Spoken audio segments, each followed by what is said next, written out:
Arab mudah-mudahan tidak pernah berkurang apalagi hilang dari diri kita, namun terus diperkokoh dan diperkuat oleh Allah nikmat iman, nikmat Islam sampai kelak kita diwafatkan dalam keadaan husnul khatimah insyaallah, setelah panjang umur dalam sehat walafiat dalam penuh ketaatan kepada Allah Subhanahu wa taala. Kemudian nikmat sehat walafiat yang Allah karuniakan juga kepada kita sehingga kita mampu untuk hadir ke tempat ini. Nikmat ketenangan, kenyamanan, ketentraman, keamanan yang saat ini pun kita rasakan di negeri kita ini, dan juga bermacam fasilitas kehidupan yang tidak boleh kita lupakan juga adalah nikmat besar dari Allah Subhanahu wa taala. Namun di antara nikmat-nikmat ini, nikmat sehat, nikmat ada duit, ada keuangan, ada fasilitas, nikmat keamanan, ketentraman, kenyamanan ini semua, kalau tidak ditambah dengan nikmat taufik dari Allah, maka kita tidak ada di sini Pak. Walaupun kendaraan ada, sehat walafiat, waktu luang, tenang, tentram, nyaman. Mungkin kita nyantai di rumah atau mungkin dalam kelalaian yang lainnya. Namun dengan nikmat taufik dan inayah dari Allah, pertolongan dari Allah, hidayah dari Allah, taufik dari Allah, sehingga kita mampu melakukan segala macam bentuk ketaatan. Ini perlu kami ingatkan karena kita perlu menyadari, jangan sampai kita ngerasa diri kita memang orang yang punya kelebihan kebaikan. Hakikatnya semua kebaikan itu datang dari sisi Allah. Bismillahirrahmanirrahim. La yasuqul khair illallah. Tidak ada yang mendatangkan kebaikan kepada kita kecuali hanya Allah. Bismillahirrahmanirrahim. La yasrifu su'a illallah.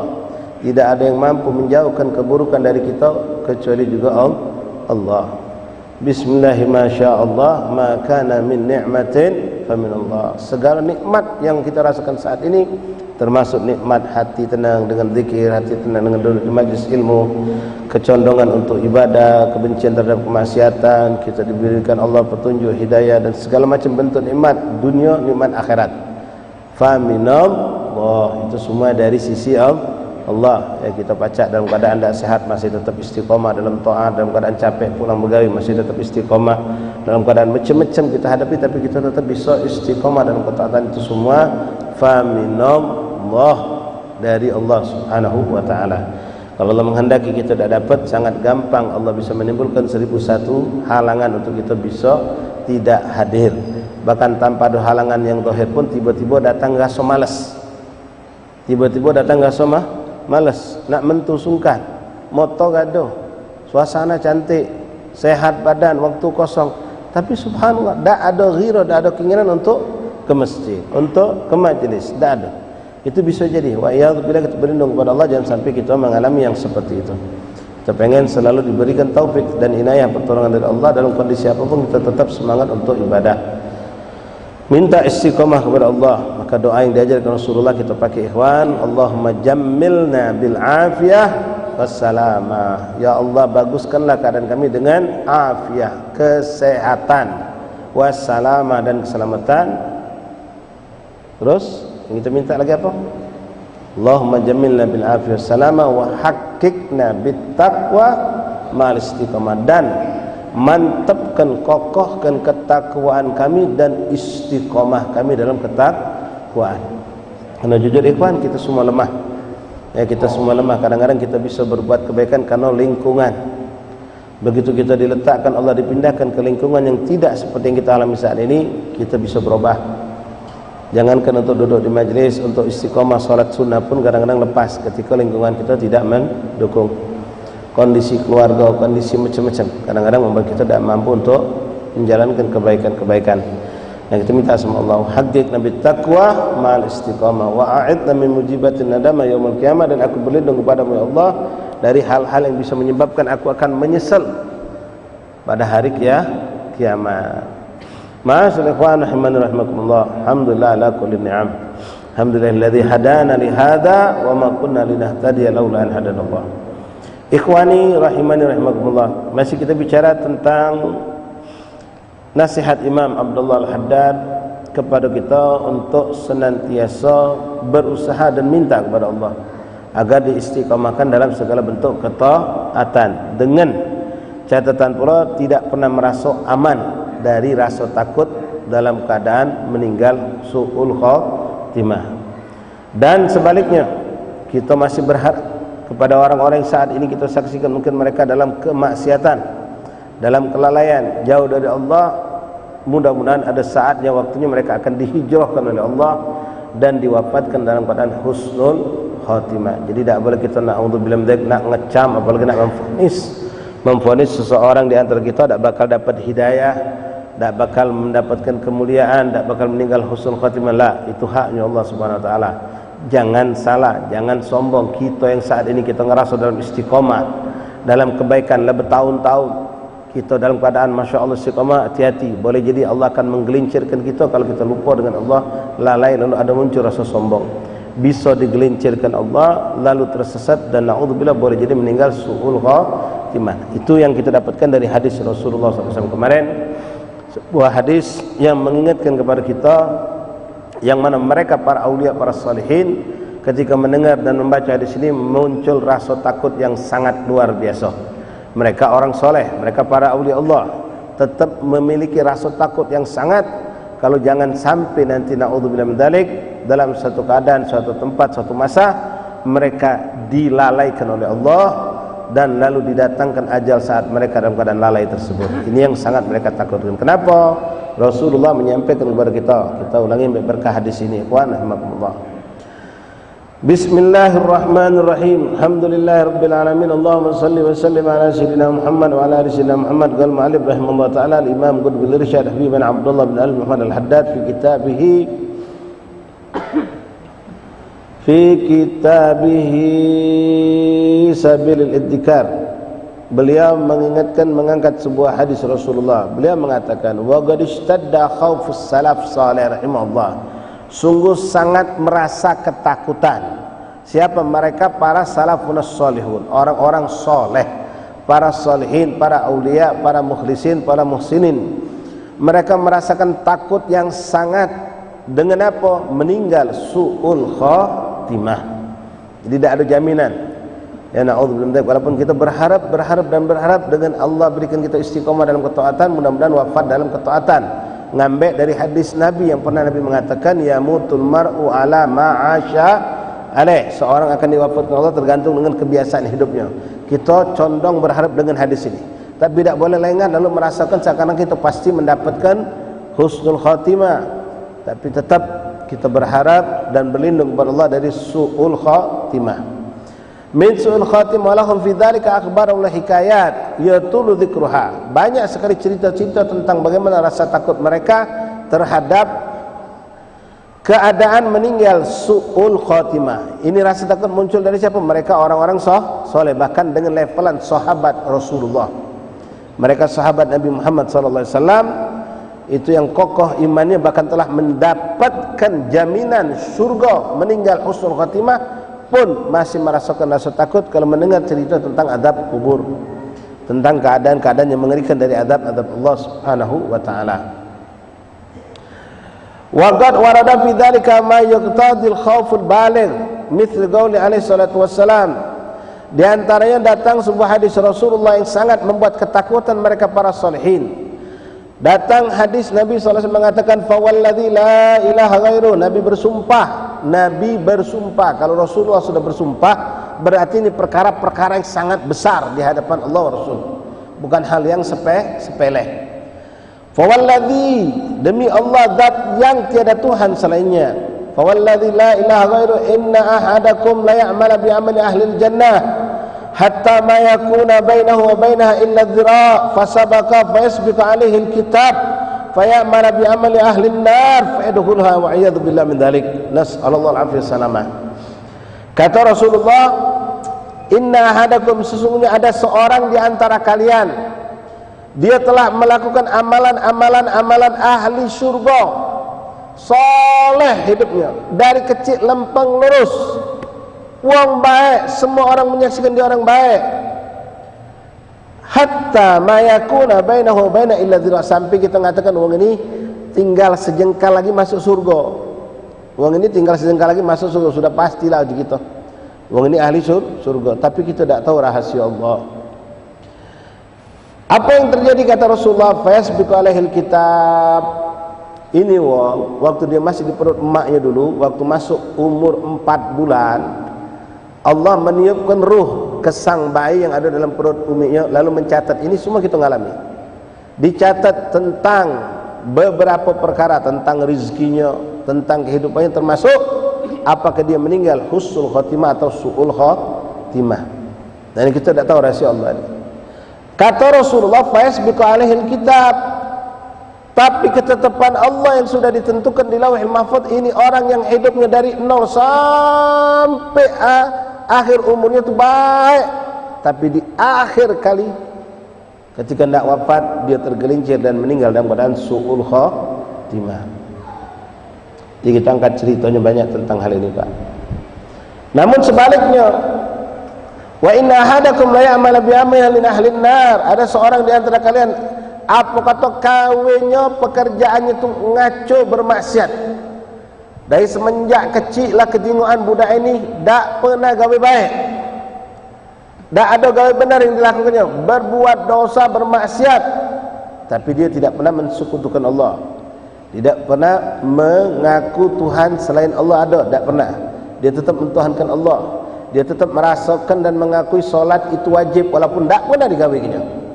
Dia ngerasa, dia tahu dan meyakini puasa itu wajib walaupun tak digawinya. Ini orang fasik namanya. Tapi kalau sudah mengatakan solat tak wajib, puasa tak wajib, itu sudah kafir, keluar dari Islam. Nah, dia tetap mentauhidkan Allah, cuma maksiatnya luar biasa. Tak terjengok lembaran putih, tidak pernah, kotor, maksiat gawenya. Fayasbiqu alaihil kitab, sampai wong kampung, wong sekitar kata, oh ini wong ahli neraka. Hatta ma bainahu wa bainal zira', sehingga cuma sejengkal lagi dia ini pasti masuk neraka begitu. Tak kacik gawe baiknya, Pak, ikhwan. Tapi Facebook Alkitab, ternyata Allah menentukan di dalam catatan Lauhil Mahfuz tentang hidup orang ini orang akan meninggal husnul khotimah. Maka di akhir hayatnya Allah berikan hidayah, Allah berikan taufik. Boleh jadi itu datang di akhir hayatnya, benar di hari terakhir kehidupannya, boleh jadi. Lalu dia diberikan Allah pintu taubat, dia taubat dengan taubat yang nasuha tersebut, lalu dia diwafatkan Allah, meninggal husnul khotimah. Nah, di sini nasihat pertama yang jelas, jangan pernah ngerasa aman kita tidak bakal meninggal su'ul khotimah, tidak bakal pernah tersesat. Tak tahu kita, cuma kita terus berharap dan berdoa meminta kepada Allah dan berusaha untuk istiqamah dalam ketaatan, dan mudah-mudahan janji Allah lewat Rasul tentang hadis yang pertama tadi, yamutul mar'u ala ma sya'ala, itu berlaku buat kita. Seorang akan diwafatkan dengan bagaimana kebiasaan hidupnya, dan tidak boleh pula kita pertama memvonis uang lain tak bakal dapat hidayah. Kedua, untuk kita yang punya keluarga, teman, jangan pernah putus asa. Kalau sekarang dia sedang dalam keadaan sesat, tetaplah berharap dan berdoa, terus berusaha untuk mengajaknya kembali ke jalan Allah, karena boleh jadi dia akan diberikan Allah hidayah. Jadi jangan pernah putus asa terhadap orang yang kita cintai ketika mereka dalam kesesatan, dan na'udzubillah jangan pula sombong memvonis orang yang saat ini tersesat akan selamanya tersesat. Dan boleh jadi juga kalau itu terjadi pada diri kita, jangan pernah kita putus asa tentang rahmat Allah, tentang hidayah Allah. Allah kalau berkehendak kita bisa dipanggil untuk kembali ke jalannya dan kembali ke jalan Allah Subhanahu wa taala. Diceritakan ikhwan rahimakumullah di dalam kitab tentang perihal dua orang saudara. Dua saudara ini gawinya sepanjangan bertolak belakang. Sang kakak apa kata gawinya duduk di masjid dan dia muadzin, tukang ngebang, Pak, di menara. Tiap waktu sholat dia naik ke menara azan. Inilah gawe dia, duduk di masjid, sholat 5 waktu ibadah, waktu azan naik ke pucuk ngebang azan. Bertahun-tahun dilakoninya, sehingga orang semua tahu ini orang baik, orang yang masya Allah. Sementara dia punya saudara, adiknya sebaliknya, tiap hari apa kata berbuat maksiat, mabuk. Tiap hari, tak tertapak di masjid, tak pernah masuk masjid. Datal yaum, suatu hari Allah mengendaki suatu kejadian, dan inilah penentu. Allah datangkan hidayah. May yahdihillahu fala mudhill. Kalau sudah dikendaki Allah dapat hidayah, tak ada yang bisa mencegahnya. Karena hati manusia di tangan Allah. Boleh jadi 1000 ulama, 1000 kiai nasihati dia, tidak masuk, tak mempan, tapi dengan izin Allah dia tiba-tiba tergerak, terfikir untuk berubah, bisa jadi. Masyaallah ikhwan rahimakumullah, pada suatu hari subhanallah, Ini muadzin, tukang adzan ini, pas dia adzan naik pucuk menara, begitu dia selesai adzan, matanya terpandang kepada seorang perempuan di rumah, kejingoan dari pucuk menara. Wong betina cantik molek, buka baju, maaf, di rumah itu buka jendela, terjingok. Yang dijingok ni nyingok pula. Yang dijingok ni nyingok pula. Main isyarat di bahasa gitu ni. Iblis masuk langsung, sehingga muncul nafsunya pengen natangi betina itu. Ini istiqomah bertahun-tahun. Apalagi betina dahsyat pak, lebih hebat daripada 70 syaitan. Subhanallah, di hari itu, di saat itu pula yang mabok, yang tiap hari gamanya mabok tadi, pagi dia mabok, ketika mendekati waktu sholat duha itu, dia sudah sadar dengar suara adzan kakaknya. Terketuk hatinya, terbuka hatinya, nangis, taubat, nasuha, lalu bertekad pengen ngari kakaknya di pucuk menara sana, nak minta didoakan, pengen taubat, pengen bahkan berasakan mak mana jadi tukang adzan, pengen ngebang pak, nak ngari kakaknya di pucuk menara tadi, minta didoakan karena dia terbuka hatinya dengan adzan tadi. Subhanallah, dua hamba Allah ni takdirkan sikap belari naik ke pucuk, sikap belari turun ke bawah. Tanpa mereka sadari berbenturan pak, bertumburan di tangga ni. Terjatuhlah keduanya. Dan dengan sebab itulah keduanya meninggal dunia. Apa yang terjadi endingnya pak? Yang ini na'udzubillah meninggal ya, su'ul khatimah, belari ke bawah dan datangi betina. Bertahun-tahun istiqomah dalam gawe baik. Yang sikapnya setiap hari gawe dia maksiat, tapi di akhir hayatnya Allah takdirkan pengen dia tobat, pengen minta doa sama kakak yang dipandangnya soleh tadi. Naik bocok, beradu, bertumburan di tangga menara, jatuh dan meninggal dunia. Ini detik-detik akhir yang Allah takdirkan. Dan kita banyak menyaksikan orang-orang yang seperti itu, walaupun mungkin tidak di saat detik yang singkat seperti itu, panjang ceritanya. Kalau Allah menghendaki man yahdihillahu fala mudhillalah wa man yudhlilhu fala hadiyalah. Mungkin cerita tentang Al-Imam Al-Habib Hasan bin Shalih Al-Bahr, mungkin sudah sering kita dengar pak, tentang cerita seorang rentenir. Habib Hasan bin Shalih Al-Bahr min kibar awliyaillah, wali yang sangat agung, sangat hebat. Beliau ini punya amalan solat tahajudnya cuma 2 rakaat pak. Solat tahajudnya cuma 2 rakaat. Waliullah hebat.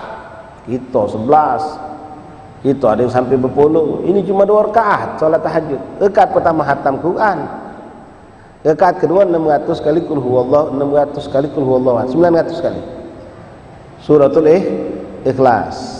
Cuma 2 rakaat. Rakaat pertama ngatam Quran, rakaat kedua 900 kali qul huwallahu ahad. Jangan pakai akal. Kalau pakai akal kita ngomong tidak cukup waktunya ustaz. Waktu itu milik Allah. Kalau Allah menghendaki bisa diluaskan, bisa disempitkan, bisa jadi berkah. Kita hidup bebas kadang-kadang kalau memang Allah unjuk berkah, banyak itu gawe ke nyingok dari pagi butuh, habis main subuh, habis isra kita nyapu, kita masak nyingok. Noh ya Allah baru jam 7, yang aku lah jam 8 gitu. Banyak itu gawe ke berkah. Ada lagi orang cuma kelakar betok, gawe tak benar, tak tahu, jam 9, tak terasa. Contoh paling besar, apa yang dialami oleh Ashabul Kahfi. Waktu milik Allah. Nah, Habib Hasan bin Shalih Al-Bahr ini, radhiyallahu an, beliau punya majelis besar yang hadir ramai. Suatu hari, beliau ini melihat, bukan satu hari, beberapa hari, ada seorang daripada muridnya yang istiqomah tak kelihatan. Sampai seminggu tak kejingoan. Beliau tanyakan, beliau cari tahu, kata orang lagi sibuk ngewangi kawan. Sampailah datang di hari ke-8, Habib Hasan bin Shalih nanya, kemana kau wahai fulan bin fulan? Seminggu tak terjingok di majlis.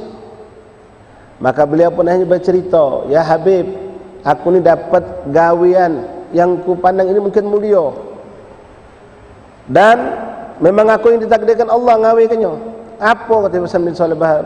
Aku punya kawanku ini ya Habib, rentenir kelas kakap, dusun kanan, dusun kiri, dusun tengah, dusun belakang, itu sudah daerah dia galau,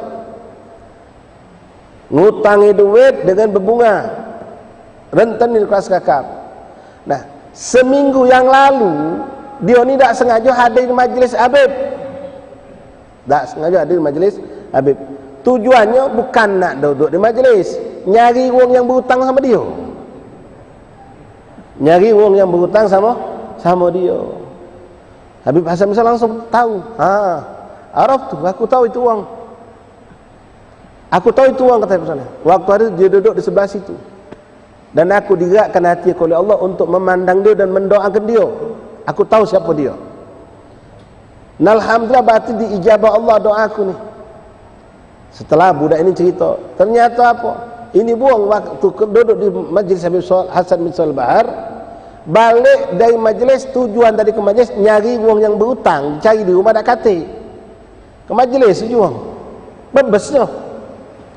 Subhanallah, Allah ngejai hidayah. Ini keberkahan duduk di majlis, Pak. Duduk di masjid seperti ini berkah. Masuk masjid kosong dapat berkah, apalagi masjid modern macam ini. Apalagi sedang ada majlis taklim, majlis zikir. Jadi tujuannya, niatnya salah. Tapi Allah sudah mengatakan lewat lisan Rasulullah, humul gham la yusqa man jalisahum. Mereka itu kelompok macam kita ni, Pak. Majlis taklim, majlis zikir, itu adalah kelompok wong-wong yang tak bakal merugi wong yang duduk sama kita. Walaupun niatnya salah, tak sengaja dia nak mentu, kebetulan hujan, hanya terpendaplah di masjid melok duduk, tak sengaja, bukan niat taklim. Nah, wong tadi ceritanya masuk ke majlis bukan nak taklim, tapi nak nyari wong yang punya hutang sama dia, nak ngejar hutang. Tapi Allah menakdirkan Habib Hasan bin Shalih seorang waliullah yang azim. Ini keberuntungan kalau kita mendapatkan orang soleh, Pak, berusaha untuk mendekat kepada mereka dengan cara yang baik, dengan adab, dengan akhlak, agar mendapatkan pandangan dari mereka. Kita mandang mereka beruntung, lebih beruntung lagi kalau mereka yang memandang kita. Sebagaimana itu yang didapatkan mereka para sahabat terhadap Rasulullah. Kata Hasan bin Shalih, oh aku tahu waktu itu. Waktu hari itu dia duduk di situ. Ketika aku melihat dia, tiba-tiba hati aku ini diperintahkan untuk doakan dia. Maka aku doakan, minta sama Allah agar itu wong diberikan Allah hidayah, dapat petunjuk dan meninggal husnul khatimah. Ternyata mustajab ni doa seorang wali. Begitu keluar dari majlis, ikhwan, ini wong tiba-tiba hatinya muncul rasa khauf, takut yang luar biasa. Lalu rasa takut yang muncul lebih dahsyat ketika dia teringat tentang kezaliman dia. Balik ke rumah nangis hebat, taubat dengan izin Allah. Nangis hebat, taubat dengan izin Allah, langsung muncul kepikiran beban mak manu akhirat kaget bertanggung jawab menghadapi wong yang bakal nuntut dia, yang di dunia dizaliminya. Akhirnya ini wong datanglah ke rumah yang murid Habib Hasan bin Shalih yang absen seminggu tak datang tadi, Pak. Nangis-nangis, merengek-rengek, minta digewangi, keliling dari dusun ke dusun, dari kampung-kampung untuk malikkan hak-hak wong yang pernah dizaliminya. Jadi seminggu penuh tu dia tak taklim kerana ngewangi hajat kawan tadi. Allah ngendaki dengan berkah, datang sempat yang berkah, di majlis yang berkah, dipandang oleh seorang wali Allah, dapat hidayah, lembut hatinya, lunak, muncul rasa takut hebat, lalu dia berusaha menuntaskan seluruh. Dia ada catatannya. Ya kalau berhutang dia ada catatannya, Mas. Dibalikkannya kalau Pak, seluruh yang pernah dizalimnya. Selesai, siang, pagi, malam dia gawe gitu.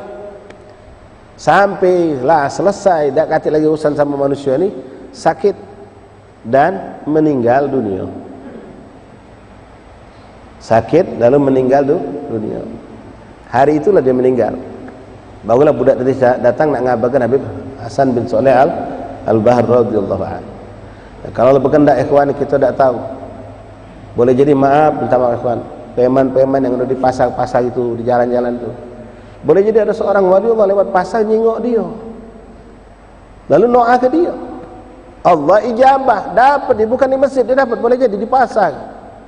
Bahkan kita pernah tahu cerita orang-orang soleh itu sengaja tiap hari megang Quran, biar tangan mereka yang berkah ini tambah berkah. Tujuannya apa? Besok aku nak selamanan nemu di pasar. dengan berharap Quran yang ku pegang itu lewat tanganku ini ngalih kebekakuan kepada mereka. Mataku yang memandang tulisan Quran ini mudah-mudahan diberkahi Allah dan aku bisa memandang, mentransfer lah pakai bahasa kita Pak, keberkahan rahasia daripada Quran lewat mata kita memandang Quran kepada wong-wong yang kita pandang tadi. Itulah orang-orang salihin, dan itu hak, itu ada.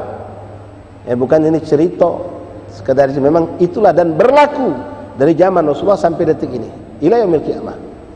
Orang-orang soleh itu diberikan Allah kemampuan seperti itu.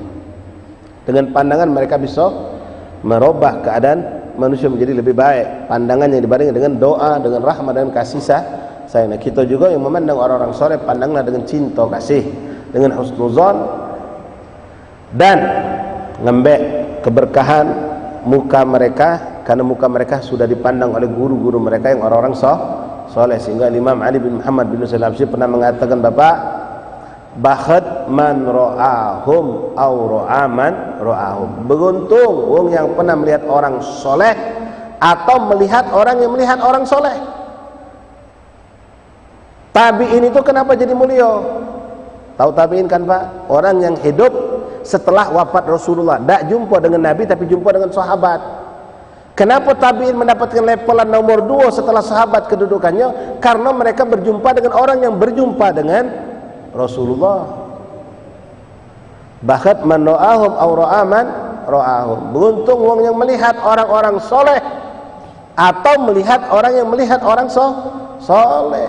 Makanya kita di Palembang ini oleh guru kita, para asatidz kita Palembang apalagi Masya Allah, masih banyak orang tua orang soleh yang dulu duduk sama Kiai Fulan, Habib Fulan, yang kita tidak ketemu dengan Kiai itu, tidak ketemu dengan Habib, tapi orang-orang tua ini masih banyak yang dulu ketemu.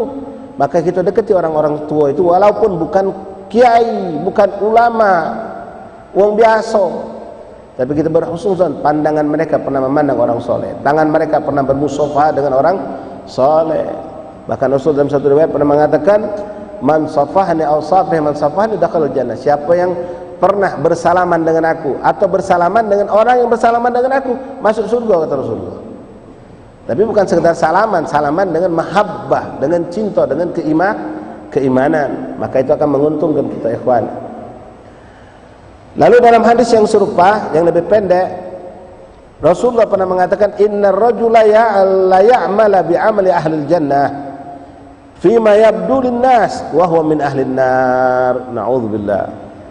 Sesungguhnya ada orang, kata Rasulullah, di sini sebut laki-laki, termasuklah maknanya perempuan, dia melakukan amalan-amalan ahli surga yang dia tampakkan fima yabdu linnas, yang dia tampakkan di hadapan manusia, wa huwa min ahlin nar, tapi dia itu ahli neraka. Banyak Pak, banyak itu orang munafik. Biasanya seperti itu orang munafik di masyarakat, Masya Allah baik gawe dia, berbuat kebajikan, kebaikan, tapi niatnya bukan karena Allah. Boleh jadi dia bahkan, ya, yang terjadi di zaman Rasulullah, menyerang, mencaci, memfitnah, mengadu domba umat Islam. Tapi ketika duduk sama Rasulullah, Masya Allah, sholat melok di belakang Nabi.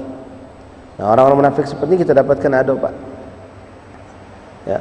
Namun kita tetap husnuzon, kita tidak berhak mengatakan orang itu munafik atau tidak. Ketika orang-orang seperti itu datang ke majelis kita tetap husnuzon seperti kejadian tadi. Apa husnuzon kita? Yang hendaki dia datang ke majelis kita Allah. Kalau Allah tidak menghendaki, dia tidak bakal masuk ke masjid ini. Mugola dipaksa. Yang menghendaki dia duduk di majelis kita, di masjid kita ini adalah Allah. Maka Allah mungkin berkehendak kebaikan untuk dia. Bahkan kalau kita lebih jauh seperti mencontoh Rasulullah, bukan cuma dia yang bakal dapat hidayah, tapi Allah akan berkahi yang ada di tulang sulbinya pun pacak. Kita bantu dengan doa kita yang husnuzon sama Allah. Ana inda zanni abdi fi falyadhunnu bima sya. Jadi kita sering Pak, ya, misalnya kita lagi majlis macam ini, tiba-tiba ada orang yang kita kenal benar, ini orang anti ahli sunnah wal jamaah, salafi atau wahabi misalnya be, atau orang syiah, masuk duduk di majlis itu, nah ini orang mata-matoi caknya gitu. Intel ini caknya, ada niat apalah, jangan. Husnuzonlah sama Allah, yang mengizinkan dia datang majlis kita Allah, walaupun tadi mungkin memang niat dia mencari keburukan di majlis kita, mencari hal-hal yang pacak dijualnya untuk menjual kita dengan harga buruk di luar sana. fotonya misalnya atau apalah yang sifatnya baca dijual. Tapi kalau Allah menghendaki berkat doa kita, husnuzon kita, ini orang bisa berubah. Yang tadinya dia pengen berbuat buruk, mencari keburukan apa yang ada di masjid ini yang dianggapnya syirik, keburukan-keburukan yang dianggapnya sesat, boleh jadi hatinya dirubah oleh Allah, karena hati manusia di tangan Allah. Allah mughalibul qulub. Berkat apa? Husnuzon kita. Apa husnuzon kita? Yang datang ke masjid ini Allah, yang mengizinkan duduk di masjid ini Allah. Atau antum hadir hall, hadir maulid, kita husnuzon. Mungkin sahibul hall yang menghendaki dia datang, mungkin Rasulullah yang menghendaki dia datang maulid kita. Tahu kita ini orang anti maulid, tapi kok bisanya ada di maulid kita. Husnuzon lah kita sama Allah. Ya, mungkin Allah yang pengen menghendaki ini orang dapat hidayah, atau mungkin boleh jadi itu tidak pada dia yang dapat, tapi anak keturunan yang ada di sulbinya yang mungkin bakal keluar. Kalau kita lihat ini orang masih muda misalnya Pak, boleh jadi. Atau dia dapat daripada keberkahan para awliya, para solihin, entah lewat dengan ceramah atau lewat duduk seperti tadi, dia bisa dapatkan. Wa innar rajula la ya'malu bi amali ahli an-nar fi ma yabdu lin-nas. Namun ada pula orang-orang yang berbuat amal buruk yang ditampakkan, yang nampak di hadapan manusia, tapi wa huwa min ahlil jannah, tapi ternyata dia ahli surga. Boleh jadi Bapak. Seperti yang kita pernah dengar cerita tentang pelacur di zaman Nabi Allah Musa alaihissalam. Gawenya melacur, Pak. Yabdu linnas, nampak di mata manusia, orang sudah pelacur. Tapi Allah menghendaki orang menjadi ahli surga. Dengan apa? Bukan dengan taubatnya juga, tapi dengan gawe baik dia yang ditetapkan Allah dia lakukan sebelum dia wafat. Berbuat baiknya pun bukan dengan manusia, dengan binatang. Ketika dia pulang dari pekerjaannya, ini cerita sering kita dengar, dia dapatkan ada seekor anjing sedang kehausan, sudah sekarat, lidah sudah nyelek. Subhanallah, Allah tuangkan rahmah di hatinya. Pelacur ini nyinggung anjing yang sekarat kehausan itu, dak kolu di bahasa kita Pak, dak tega. Dia nak balik aja di stop, dicarinya di mana lah ada banyu, nyari muter sana muter sampai dia dapatkan ada sumur. Muter dia udah capek, akhirnya dia dapat ke sumur. Pas dapat sumur tadi ternyata airnya pun dalam di bawah, ndak ada gayung, ndak ada timba. Dia nyinggung anjing tadi Pak, subhanallah, luluh hatinya, sampai membuat dia turun masuk ke dalam sumur tadi untuk ngambil air. Gayung tak ada, canting tak ada, ember tak ada, sebagaimana diceritakan dalam kitab. Dan ini pun sumber hadis dari Rasulullah. Pakai sepatunya Pak dicedok banyu, digigitnya dengan mulutnya, banyu tadi banyaklah tumpah di jalan. Nak naik, tangan merangkak ke dinding, megang batu-batu yang ada di sumur itu. Naik ke pocok, njuk ke anjing, jingok anjing sekali sedot habis, turun lagi dia ngembek. Sampai puntang panting berapa kali sampai anjing ini nggak lega. Habis dari situ terkapar sakit Pak, meninggal. Pas meninggal, wong tak kating tahu gawe dia, hanya Allah yang menyaksikan. Allah perintahkan kepada Nabi Musa, ya Musa, ada seorang hambaku perempuan fulan bin fulan di sini tempatnya meninggal, tolong kau urus jenazahnya. Sallallahu alaihi Nabi. Allah nyuruh Nabi Pak langsung urusinya Pak, kalau Allah sudah menentukan. Begitu Nabi Allah Musa mencari tempat orang ini, wong semua mencemooh. Ada apa Nabi Musa nyengong macam itu? Dia itu meninggal, kata Musa. Wong tak tahu. Biarkanlah aja meninggal, wong tak berguna itu, wong tak manfaat, gawainya melacur, kena benar. Tunjukkan aku di mana rumah itu, tunjuk ke wong. Nabi Musa tak peduli. Wong ngomong apa pas Nabi Musa nak ngurus jenazah tu nyengok mati meninggal, mereka bahkan mencegah Nabi Musa, tak usah dia urus long macam ini, biarkanlah. Terus Nabi Musa ngurus jenazah tu sampai dimakamkan. Setelah dimakamkan baru Nabi Allah Musa menyampaikan kepada mereka. Ini contoh yang Allah kehendaki kepada seorang hambanya. Ma'asyal akhwan rahimakumullah, tugas saya, tugas antum sekalian melihat orang-orang seperti ini. Wa ma'ana illa ayyuballigh hidayah, mengajak, mengingatkan. Kalau kita lihat ada orang-orang ahli maksiat, hidayah itu di tangan Allah. Tugas kita cuma nyampe ke, tugas kita cuma nyampe, bukan harus yang kita tunjuk hidayah kita sampai ke, kita nasi harus nurut, harus berubah. Tidak. Boleh jadi hari ini kita nasihati dia tidak nerima, tapi besok pas kita tidak nasihati dia baru terbuka pikiran. Boleh jadi tidak lewat kita, lewat orang lain. Tugas kita menyampaikan hidayah. Boleh jadi 10 orang tidak mempan, lewat orang yang ke-11 baru dia nerima untuk dapat hidayah. Nah, kita berusaha ikhwan untuk melakukan seperti ini. Minimal kalau tidak sanggup, nasihat buat kita semua ikhwan, jangan lupa mendoakan mereka. Karena boleh jadi mereka termasuk kelompok orang-orang yang ditakdirkan Allah seperti ini. Kita ni maaf kebadan buruk hati kita, Pak. Maaf, minta maaf ikhwan. Kita ngajin ke majlis ini, hati kita banyak kotor. Ketika nemu orang yang model macam tadi, yang sampai disebut sampah masyarakat, mabuk, gawinya begal, gawinya ngerampok, gawinya narkoba, gawinya tidak benar lah. Kita cuma membenci, dongkol dan runyam. Begitu dengar dia sakit, senang. Begitu dengar dia meninggal, lebih senang lagi. Wallah, sungguh jauh hati kita dengan hati Rasulullah. Beda jauh dengan hati para awliya Allah. Mereka orang solehin, nengok yang macam itu tiap hari didoakan. Ketika dengar orang ini sakit, tambah khawatir dia, jangan sampai orang ini meninggal su'ul khatimah. Begitu dengar meninggal, nangis tu wali Allah. Bahkan menyesali dirinya, ngapa aku tidak, sampai dia mengatakan pada dia, ngapa aku tidak sungguh-sungguh nolong orang itu. Sampai ajalnya nyampe, dia meninggal belum sempat kembali ke jalan Allah. Padahal dia sudah berusaha. Kita sifat kita sebaliknya, Pak. Ya, dengar ada orang yang nakal di lingkungan kita, noa kedak pernah, membenci ada, bahkan kita menggibah dia. Begitu dia sakit atau dia tadi itu ditangkap polisi masuk penjara, kita ngasuh nyaman. Nah, alhamdulillah tenang juga kampung. Apalagi kalau dia meninggal, kita anggap biasa baik. Bahkan naudzubillah terlalu jauh, ikhwan. Rahmah kita, hati kita sangat dikit. Ini kejadian banyak di Palembang apalagi. Kejadian dia sama dia saling bunuh, meninggal. Tak ada rasa sedih, rasa pilu pada diri kita. Padahal kita tahu ini yang meninggal umat Rasulullah, yang membunuh umat Rasulullah. Al-qatil wal maqtul finnar, kata Rasulullah. Yang membunuh dan yang dibunuh dua-duanya masuk neraka. Bukan yang membunuh, Pak, yang dibunuh juga.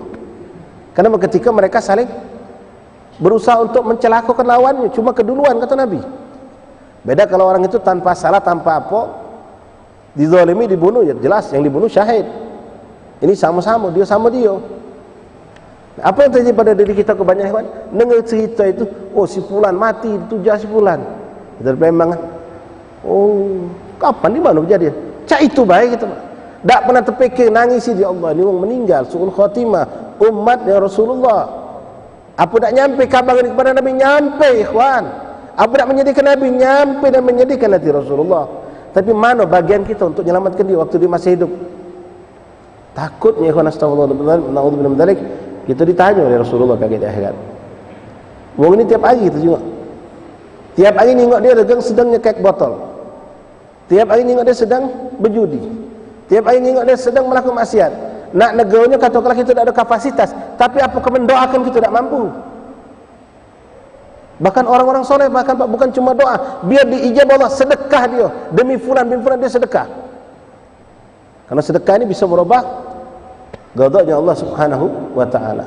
Nah, kita tidak melakukan itu. Kadang-kadang kita cuma melihat orang yang salah, orang yang sesat, termasuklah mereka yang kita sekarang anggap mereka Wahabi, Salafi, atau Syiah, atau orang-orang yang salah dalam beribadah, kita cuma mengecam. Tak pernah kita mengajak, ya okelah tadi, bukan kapasitas kita, bukan ustaz kami ni, bukan habib kami ni. Tak mana nak ngajak dia. Kalau kat dikontaninya je kita. Ngajak idak suuzon ada. Lalu mendoakan pun tidak. Wallahi kan boleh jadi kita akan dicintai Nabi karena kita mencintai umat Rasulullah tadi, doakan mereka. Kan kita diajar oleh guru-guru kita, Allahumma ghfir umat Sayyidina Muhammad, Allahumma arham umat Sayyidina Muhammad, Allahumma jibur umat Sayyidina Muhammad, Allahumma astur terus sampai Allahumma farid umat Sayyidina Muhammad. Ya Allah, meninggalkanlah husnul khatimah. Apa sih susahnya doakan orang sebenarnya? Subhanallah, tapi berat buat kita. Apalagi kita pernah dijahati orang itu, pernah diganggu sama dia.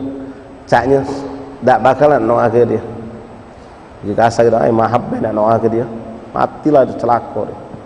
Astagfirullah, kita lupa sebatas itu. Kalau dia umat, bagian daripada umat Rasulullah. Bahkan seperti yang kami ceritakan tadi Pak, orang-orang soleh itu sengaja dia malam menghadap Allah dengan sungguh-sungguh, membaca Quran dengan sungguh-sungguh. Pagi hari dia menempuh perjalanan yang di mana di situ dilewatinya orang-orang yang fasik. Demi apa? Berharap dia pacak memandang orang fasik itu. Orang fasik itu memandang dirinya. Dia tak ngerasa dia punya kelebihan, dia cuma ngerasa dia punya kelebihan yang dia lakukan lewat ibadah semalam. Ibadah itu yang diharapkan, bukan dirinya. Quran yang dipegangnya tadi itu untuk dia bersalaman. Mata yang dia memandang Quran tadi untuk dia transferkan keberkahan Quran itu kepada orang yang dipandangnya, yang dilewatinya. Itu fi'lus sholihin seperti itu banyak. Tiap malam berdoa minta sama Allah. Nah, ini nasihat buat anak-anak. Mari ikhwan kita, wallah banyak lingkungan kita, banyak orang seperti anak cerita kata dia banyak. Ya, mari kita mulai malam ini mendoakan mereka. Bagian tahajud, antum bangun tahajud sebelum tidur, doakan. Apalagi kalau kita tahu nih itu kawan kita dulu, kita keluarga kita, sebut nama dia. Tak tersebut nama dia, tak tahu tapi pernah terjenguk. Badu soleh ni ketika melihat orang seperti dia lewat nih di mana tempat, nyu ada orang lagi macam itu, langsung muncul di hati pengen Allahumma hadihim, Allahumma dihim, Allahumma dihim. Ya Allah berikanlah hidayat kepada mereka. Allahumma sallimhum, atau bahasa Indonesia, ya Allah selamatkanlah mereka. Kenapa? Kita tahu ini umat Rasulullah kalau ini. Wong Muslim. Wa aktsaru qalu wa aktsaru man yukhsha alaihi su'ul khatimah wal iyad billah al mutahawan bis salah wal mudmin lis syarb al khamar wal aqil walidayh. Imam Haddad mengatakan ikhwan hati-hati naudzubillah min dzalik, di antara yang paling banyak menjadi sebab orang akan meninggal su'ul khatimah wa iyad billah, kita berlindung kepada Allah, mutahawan bis salah, orang yang menggampangkan urusan salat. Solat digampangkan, dilambatkan, dikagetkan tanpa uzur yang syar'i. Kalau uzur syar'i lain. Dalam makna menggampangkan, tak pula diloganya, benar tak bacaan solatnya, benar tak wuduknya, berendak istinjaknya. Solat pun sekendak dia baik, penting solat baik. Tahawun bukan tarik. Kalau tarik ke solat sudah jelas Pak, orang yang melalaikan. Fawailul lil musallin alladzina hum fi salatihim la ilaha illallah. Kemudian yang termasuk orang yang dikhawatirkan akan meninggal dunia dalam keadaan husnul khatimah, al-mudminu lisyarbil khamar, orang yang selalu mabuk-mabukan. Zaman Nabi, zaman Habib Abdullah Haddad memang yang ada cuma mabuk itu lewat khamar, tapi zaman sekarang ini kan macam-macam. Dan termasuklah orang yang tidak ada taubat dengan narkobanya, dengan segala bentuk yang memabukkan itu, dikhawatirkan meninggal su'ul khatimah. Sekali lagi jangan pernah memvonis beb sudah cak itulah sudah lah keraknya ni beb tak pacak lagi nak berubah, tak pacak lagi untuk nak balik. Siapa ngomong? Tidak ada di sesuatu yang muhal, yang berat, yang sulit indallah, tidak. Semakin kita kuat minta sama Allah, maka Allah akan melihat kepada kita, akan menolong. Karena doa di belakang orang itu dengan keikhlasan akan lebih diberikan Allah. Kemudian wal aqli walidayh, orang yang durhaka sama orang tua, ini dia khawatirkan meninggal su'ul khatimah. Walladhi yu'dhi al-muslimin, dan orang yang suka mengganggu umat Islam, ini juga dikhawatirkan meninggal su'ul khatimah. Wa kadzalika musarrifun al-kaba'ir wal mubiqat, dan orang-orang yang musirrun, terus menerus melakukan dosa-dosa besar atau melakukan dosa-dosa kepada sesama manusia, selama makhluk Allah. Mubiqat itu dosa kita sama hablum minan nas, sama manusia. Alladzina lam yatubu ila Allah minha, dan mereka tidak bertaubat kepada Allah. Wa yakad yadullu dzalika faqulu ta'ala, bagaimana firman Allah, a'udzubillahi minasyaitonir rajim, tsumma kana 'aqibatal ladzina asa'u su'a an kadzdzabu bi ayatillahi wa kanu biha yastahzi'un wallahu a'lam bis-shawab. Insyaallah kita lanjut pada pertemuan yang akan datang bismillah subhanahu wa taala. Malam ini kita cukup sampai di sini ikhwan. Fadhil adzan isya. Ma'adzin syar'i ma'adzan.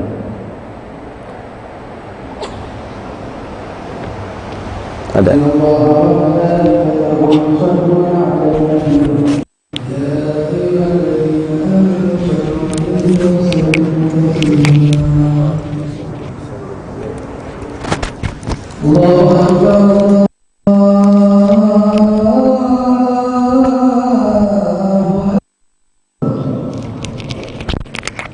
Allah